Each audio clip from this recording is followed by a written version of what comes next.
Le président de la République, M. Patrice Talon, a conduit les travaux du Conseil des ministres de ce mercredi 19 octobre 2022, à l'issue duquel les décisions suivantes ont été adoptées. Au chapitre des mesures normatives, création du Fonds de développement des arts et de la culture.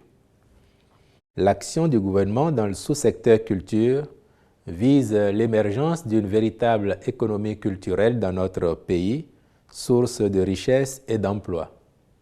Cependant, malgré les ressources mises à la disposition du Fonds des arts et de la culture, cet objectif est loin d'être atteint. Pour remédier à ces contre-performances, il convient de mettre en place un mécanisme de financement de la culture et des arts plus souple et plus efficace. C'est ce qui motive la création du compte spécial du Trésor dénommé Fonds de développement des arts et de la culture en remplacement du Fonds des arts et de la culture qui est dissous. Les décisions relatives au décaissement des ressources de ce fonds seront prises après avis des différents comités scientifiques et artistiques du secteur de la culture et des arts sur la pertinence des projets soumis et leur cohérence avec le programme d'action du gouvernement. Ont été par ailleurs adoptés, au titre de ces mesures normatives, les décrets portant approbation des statuts modifiés de la Société béninoise de production d'électricité, approbation des statuts modifiés du port autonome de Cotonou et nomination des membres de son conseil d'administration, puis nomination des membres du conseil d'administration de l'Agence béninoise de sécurité sanitaire des aliments. Au chapitre des communications, contractualisation avec divers prestataires dans le cadre du projet de construction de marchés urbains et régionaux, phase 2.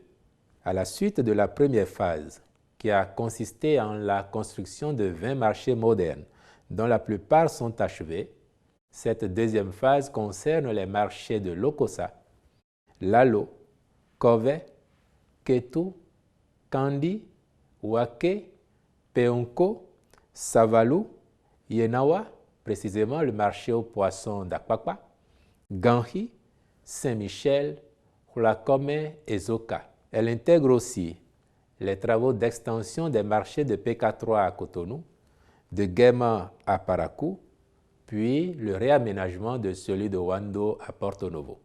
La prise en compte de ces nouveaux sites permettra de renforcer la dynamique de modernisation des infrastructures marchandes en vue d'offrir un meilleur confort aux acteurs et usagers de ces lieux d'échanges commerciaux et, ainsi, de favoriser une accélération de l'aménagement urbain dans les localités d'implantation.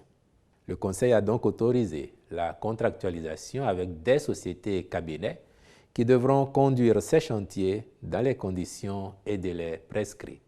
Mesures d'urgence d'assistance aux sinistrés des inondations de 2022. Des différents rapports et constats faits au niveau de l'Agence nationale de protection civile, ANPC, il ressort qu'à la date du 10 octobre 2022, 40 communes sont victimes d'inondations. Celles-ci sont classées en deux catégories. Une première de 16 collectivités territoriales sévèrement affectées, ayant enregistré d'importants dégâts, et une seconde de 24 dont les dégâts sont de moindre importance.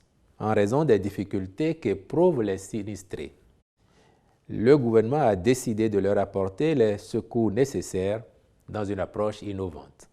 Celle-ci consiste en la mise à disposition de ressources substantielles qui serviront à l'acquisition sur place, puis à la distribution de produits alimentaires et non alimentaires, à la diligence d'un comité présidé par le préfet du département, assisté des différents responsables des services déconcentrés de l'État et ou communaux concernés. Au chapitre des rencontres et manifestations internationales, le Conseil a autorisé la tenue à Cotonou du Forum mondial sur la nutrition de l'enfant du 24 au 27 octobre 2022. Puis enfin, au chapitre des mesures individuelles, les nominations suivantes ont été prononcées. À la présidence de la République, coordonnateur de la cellule stratégique de développement du secteur de l'électricité, M. Edouard Dahomey, directeur général de Bénin Tourisme, M. Willy Rosier, Au ministère du Travail et de la Fonction publique, conseiller technique à la fonction publique, Madame Christine Ahondjinou Zinsou. Conseiller technique à la valorisation des ressources humaines de l'État, Madame Fauziat Aïke M. Raimi. Directeur général de la fonction publique, M. Kossi Eric Aïnamon. Directeurs départementaux du travail et de la fonction publique comme suit. Littoral, M. Edgar Dawi. Zou, M. Gérard Huenayon Tokpo. Colline, Madame Nyire Dafia Yarou, je vous remercie.